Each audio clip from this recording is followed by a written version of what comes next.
ایک ہوتی ہے عمومی نعمت، اس کا ذکر ضرور کرنا چاہیے تحدیث نعمت کے طور پر، شکرانے کے طور پر، اور ایک اللہ تعالیٰ بعض بندوں پر خاص قسم کی رحمتیں کرتا ہے۔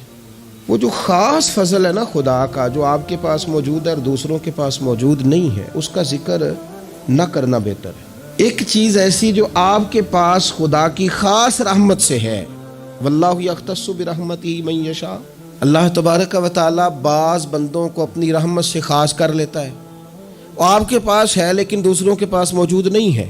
اگر اب آپ اس کا بار بار اظہار کریں گے تو لازمی نتیجہ حسد ہوگا، اس کا دوسروں کے دل کے اندر تکلف پیدا ہوگا۔ تو اگر اللہ نے کوئی خاص فضل دے دیا ہے تو اس کا بڑھا چڑھا کر ذکر کرنا، کوئی بھی نعمت ہو، اس کی کوئی بھی صورت ہو، آپ جب اس کو بار بار اس طرح بیان کرتے ہیں تو پھر حسد پیدا ہوتا ہے، پھر دل تنگ ہوتے ہیں، پھر لوگ برا بھی چاہتے ہیں، برا بھی سوچتے ہیں۔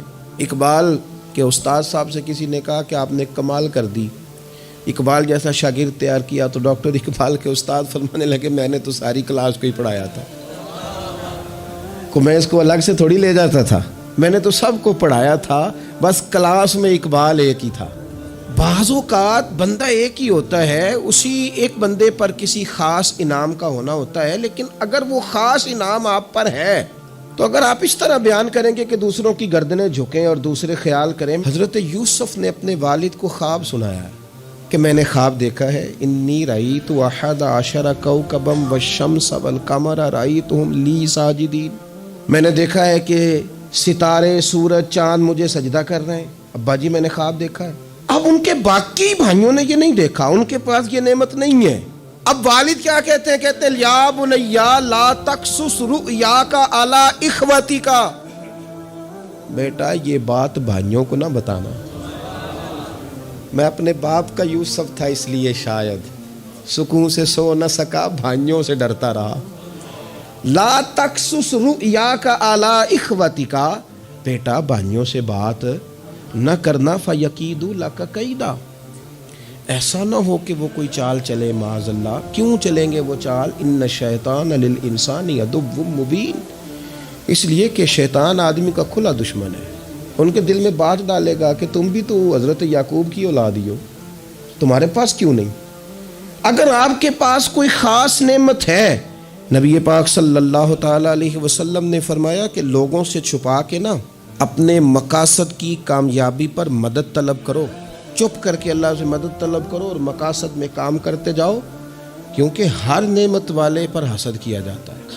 یہ جو بار بار بتانا، دکھانا، میں بھی ہوں، میں نے یہ کر دیا، میں نے دیکھا ہے خاندانوں میں ایک بندے پہ اگر فضل ہو گیا نا تو جان بوجھ کے بتاتا ہے، جب بھی خاندان والے جمع ہوتے ہیں کہتے ہیں جی میں تے انہیں ایک پلاٹ نہ لاہور بھی لے لیا، کیا کریں جی آنا جانا پڑتا تھا، لہذا پھر نہ بچوں سے کہا روز جو تم چکر میں پڑے رہتے ہو تو اسلام آباد بھی بناؤ گا، بھئی آپ نے بنایا، دینا تو نہیں نا کسی کو انتظام رجسٹری تو نہیں نہ کرنی، تو بنا لیا تو پاس رکھو نا اپنے، کہنے کی کیا ضرورت؟ او میں نے تو جناب ایک گاڑی ہوتی تھی میں لے جاتا تھا تو بچوں کو تکلیف ہوتی تھی تو میں نے ایک اور خرید لی ہے۔ کس کو بتا رہے ہیں آپ؟ کیوں بتا رہے ہیں؟ صرف اس لیے کہ آپ پر حسد کیا جائے، پھر آپ کہتے ہیں پتہ نہیں کیا بن گیا۔ کیوں اس طرح اظہار کیا جاتا ہے اپنے رازوں کا؟ اگر خدا نے کوئی چیز اپنے فضل سے دی ہے تو بندہ کا اور اللہ کا معاملہ ہے، اور اگر ٹہنی پر پھل زیادہ آئے تو اسے جھکنا چاہیے، نعمتیں زیادہ آئیں تو شکر بھی ادا زیادہ کرنا چاہیے۔ اور میرے نبی پاک صلی اللہ علیہ وسلم نے فرمایا اگر تم پر نعمتیں بڑھ جائیں تو تمہاری عبادت بڑھ جائے، فرمایا تم تھوڑے رزق پہ راضی ہو جاؤ، رب تمہاری تھوڑی عبادت سے راضی ہو جائے گا۔